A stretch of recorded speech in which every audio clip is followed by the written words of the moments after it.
Welcome. May God deeply bless your day and your entire week as we begin this brand new deep dive. Today, we are opening up a really fascinating stack of source materials. We really are, and I'm thrilled to be here doing this with you. Yeah, we are specifically pulling from the extensive historical and linguistic study research found in the Holman and NAA Study Bibles.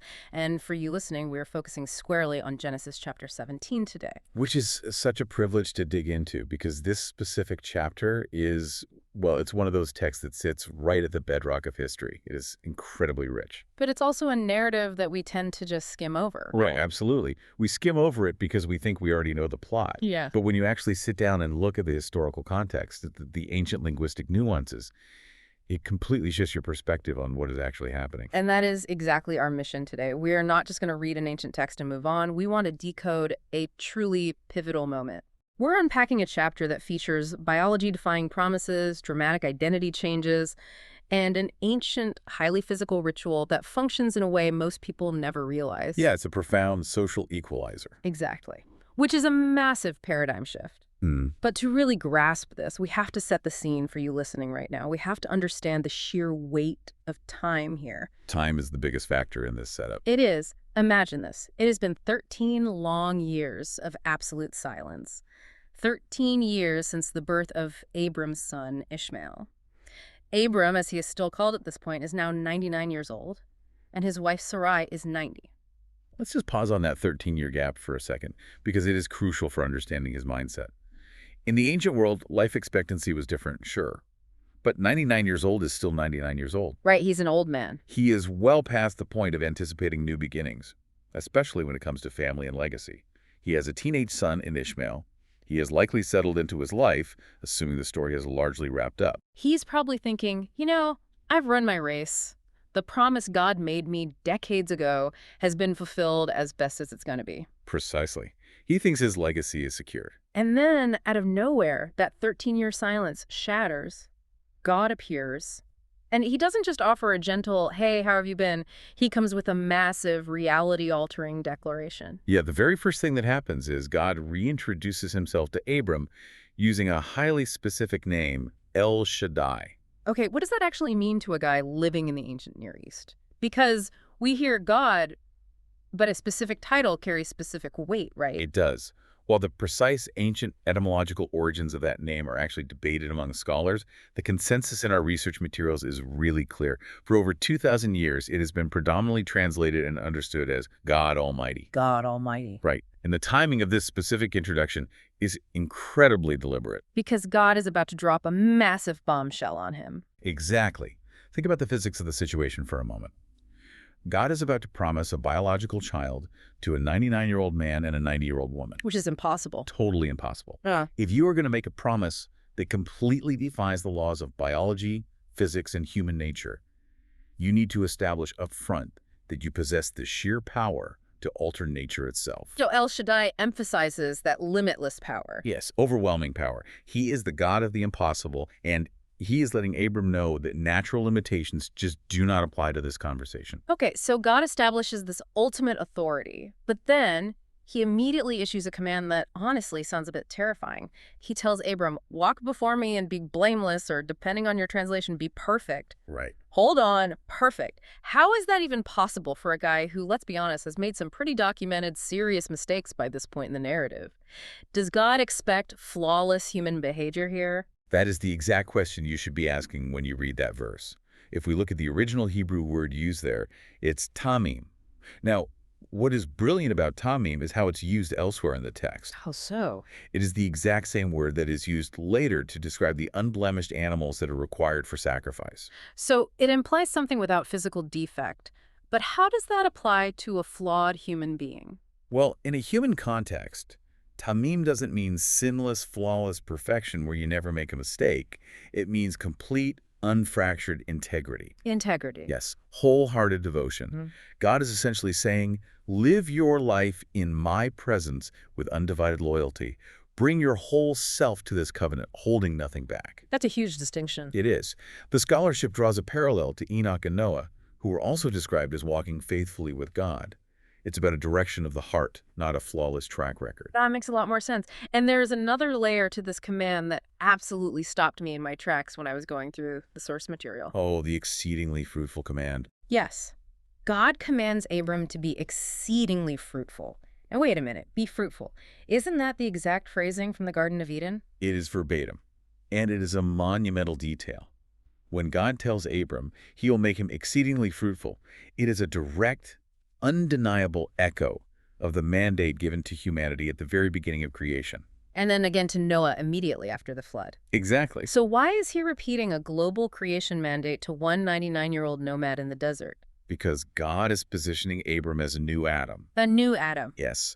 Through Abram, God is initiating a localized covenant that is designed to ultimately have a global impact to basically reverse the devastating effects of the fall in Eden. Abram is acting as the representative of a brand new humanity. That is a massive promotion. He goes from being a wealthy, localized chieftain to being the linchpin in a cosmic restart. A cosmic restart, yes. And that is a heavy mantle to carry. Which makes perfect sense that with a completely new world-altering mission, you would need a new identity. Which brings us to the famous name change. Right. Abram, which translates to exalted father, is changed by God to Abraham, meaning father of a multitude. In our modern context, changing a name is mostly a legal or, an aesthetic choice. But in the ancient Near East, it was different, wasn't it? Very different. A name was a declaration of your deepest character and your ultimate destiny. By fundamentally rewriting his name, God is asserting absolute authority over Abraham's future. The promise isn't just that he'll have a son to inherit his tents and sheep. No, it's that entire nations and kings will come from him. And here's a detail that I honestly hadn't fully grasped before digging into this research. Abraham isn't the only one who gets a name change. His wife Sarai also gets a new name, Sarah. Yes. Both names essentially mean princess, but it marks a definitive new era. Tell us why her name change is so historically significant. It is incredibly significant because of the cultural backdrop. In a deeply entrenched patriarchal society, a woman's destiny was almost always tied entirely to her husband or her sons. But here, God elevates Sarah's role to be absolutely central, independent of just being Abraham's shadow. The study materials highlight a staggering fact. Sarah is the only woman in the entire Old Testament whom God specifically and explicitly indicates he will bless to be the mother of nations and kings. The only woman. That is radical for that time period. Absolutely radical. The promise doesn't just flow through Abraham in a general sense, it must flow specifically through Sarah. She is uniquely blessed and positioned as the matriarch of nations. God is saying, this impossible promise involves both of you equally. Alongside this massive promise of descendants, there is the promise of land. The land of Canaan. And our research digs into a very specific Hebrew concept regarding this inheritance, the word achuza. What is the practical difference between just giving someone land and granting them an achuza? It's the difference between a temporary lease and an eternal deed. Fundamentally, the word derives from a verb meaning to grasp or to take hold of. But in this specific covenantal context, it shifts from just meaning something you are currently holding to representing a permanent, perpetual possession. Think of it as permanent real estate that is legally and unconditionally passed down through generations. God isn't letting them borrow Canaan. He is granting it as an eternal holding. So if you are keeping track at home, we have a new identity, a promise of impossible descendants, a unique elevation of Sarah, and a permanent homeland. But in the ancient world, every major covenant required a sign, right? A physical seal of the agreement, yes. And this brings us to the most visceral and perhaps misunderstood part of Genesis 17, the institution of circumcision. This is where we need to clear up a major historical misconception. A lot of people assume that the Hebrews invented the practice of circumcision right here in this chapter. They didn't. In fact, our sources point out that ancient Egyptians and several surrounding nations were already practicing circumcision. There are actual engravings in Egyptian tombs dating way back to 2500 BC, long before Abraham, depicting this exact ritual. Exactly. So the radical part isn't the invention of the procedure, it's the drastic reappropriation of it. God takes a known cultural practice and completely changes the who, the when, and the why. How so? In other surrounding cultures, like Egypt, circumcision was primarily performed on adolescents. It was often a rite of passage into manhood or a specific mark of ritual purity for priests. It was something you achieved or grew into. But God commands it for infants, specifically 8-day-old male infants. And we shouldn't gloss over the brutal reality of this in the ancient world. The texts mention the use of flint knives. Yes. These were incredibly sharp stone tools used before the widespread advent of modern metallurgy. This wasn't a sterile hospital environment. It was a serious, deeply physical requirement that carried real risk and pain. And shifting it to an 8-day-old infant is profoundly symbolic. An 8-day-old cannot earn a covenant. An 8-day-old cannot understand ritual purity. So it's about grace. Exactly. It signifies that belonging to this promise is purely an act of grace and divine initiation, not human achievement. But what absolutely fascinated me in the research was the social implication of this mark. You mentioned earlier that this ritual acted as a profound social equalizer.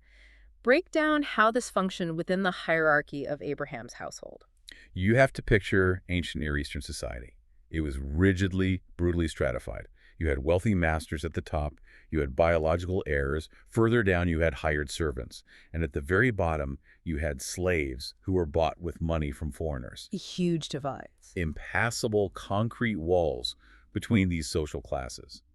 A slave and a master had fundamentally different values as human beings in that culture. But God's command to Abraham was that every male in the household must receive the mark. Every single one. Whether a biological son who stands to inherit everything, a servant born on the estate, or a slave purchased from a foreign land, they all receive the exact same physical mark of the covenant. So basically, God is saying that at the end of the day, whether you own the massive estate or you are the lowest servant sweeping the floors of that estate, you are standing on the exact same level before him. Yes. The master and the purchased slave bore the exact same physical sign of belonging to God's promise. They bleed the same way. Wow. It radically erased the social distinctions within the covenant community. When it came to participating in God's promise, there was no elite tier. A purchased slave was marked as equally participating in the covenant as Abraham's own biological son. We call this spiritual egalitarianism, right? Yes, the idea that spiritual worth completely overrides earthly social status. In the context of the ancient Near East, a society built entirely on class and power, that level of equality is just staggering. It levels the playing field completely, and there is a deeper symbolic meaning to the physical act itself, isn't there? Why this specific part of the body? The scholarship explains the spiritual metaphor brilliantly. By removing the foreskin, there's a symbolic, total surrender of human reproductive power to God's command. Because the promise was all about descendants. Right. Abraham was promised descendants, and this mark was a constant physical reminder that the power to create that lineage belongs to God, not human effort. It represents a cutting away of the old self-reliant nature. And that idea gets picked up later on, doesn't it? It does. Later in the biblical text, prophets take this physical act and turn it into a metaphor for inner purity, the circumcision of the heart. It's about cutting away stubbornness and completely submitting your future, your legacy, and your very body to God. Okay, let's put ourselves in Abraham's sandals for a second. God lays out this massive, impossible promise of a son, changes your names, and then introduces this intense, society-leveling, highly painful physical requirement with flint knives. How does a 99-year-old man react to this overwhelming information dump? His reaction is one of the most human moments in the entire text. The narrative says he falls on his face. Which is a sign of respect. In ancient culture, falling flat on your face is the ultimate sign of respect, terror, and submission to a superior. But then, while his face is literally pressed into the dirt, he laughs. He laughs. And it Yeah. is so easy for us to read that from a modern perspective and think he is mocking God. Like, yeah, right, sure, I'm going to have a baby at 100. It is easy to assume that, but the historical and linguistic analysis emphasizes that this isn't cynical mockery or faithless disbelief. It is an incredulous joy. Have you ever been handed news that is so overwhelmingly, absurdly good and so physically impossible that your brain short-circuits and the only human response left is to just laugh? Like winning the lottery twice in one day. Exactly. It's a joyous incredulity. And God doesn't punish him for this laughter. In fact, God leans right into it. The very name of the promised son, Isaac, literally translates from Hebrew as he laughs. I love that. Every single time they call a boy in for dinner, they're going to be reminded of the joyful absurdity of God's impossible promise. Hey, he laughs, come eat. But this brings up a massive emotional complication. Abraham already has a son. He has Ishmael, who is 13 years old. Yeah. Abraham clearly loves this boy because he pleads with God from the dirt, saying, if only Ishmael might live under your blessing. What happens to Ishmael? Does he just get cast aside? This is a really poignant, tender moment in the narrative. God listens to Abraham's plea. He doesn't dismiss Ishmael. The research makes it clear that while the specific eternal covenant, the redemptive lineage that will eventually lead down through history to the Messiah, will flow exclusively through Isaac, God still promises to bless Ishmael immensely. God says he will make Ishmael exceedingly fruitful, too. Yes, God promises that Ishmael will be the father of 12 princes and will become a great nation in his own right. He receives a profound temporal blessing, wealth, land, descendants, power, even though the unique redemptive covenant is established specifically with Isaac. This actually brings up a concept that can be really confusing for people reading through the biblical narrative. When we hear the phrase children of Abraham, it can mean a few completely different things, historically and biblically. It really can. Our study materials provided a really helpful breakdown of the different lines of descent from Abraham. Let's untangle those 4 manifestations for you listening, because it makes the rest of the Bible make so much more sense. It really is vital for understanding the broader story.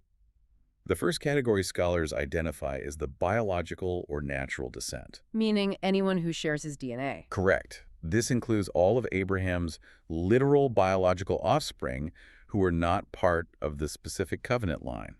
So this includes Ishmael, the children he later has with another wife named Keturah, and his grandson Esau. They are biologically his, they receive various... The second is the natural but special descent. This narrows the focus. It refers to Isaac, his son Jacob, and the resulting 12 tribes that become the nation of Israel. So they get the national covenant. Right. They are biological descendants, but they are also the specific national group chosen by God to receive the law, the prophets, and the national covenant in Mount Sinai. Wait, so how is that different from the third category, which the research calls the descendants of the promise? Doesn't that also include Isaac? It does include Isaac, but it's much narrower. The natural but special descent includes the whole nation of Israel. The descendants of the promise refers to the singular specific royal bloodline leading all the way from Abraham through Isaac, Jacob, the tribe of Judah, King David, and ultimately down to Jesus Christ. It is the specific redemptive lineage. Okay, that makes perfect sense. It narrows down to a point. And then there is the fourth manifestation, which blows the doors wide open again and brings it all the way to the present day. The fourth is the spiritual descent.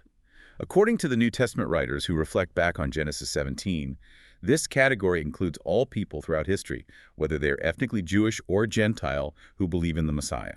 Through faith. Yes, through faith, they are grafted into the family tree, sharing in the ultimate spiritual promise given to Abraham, regardless of their biology.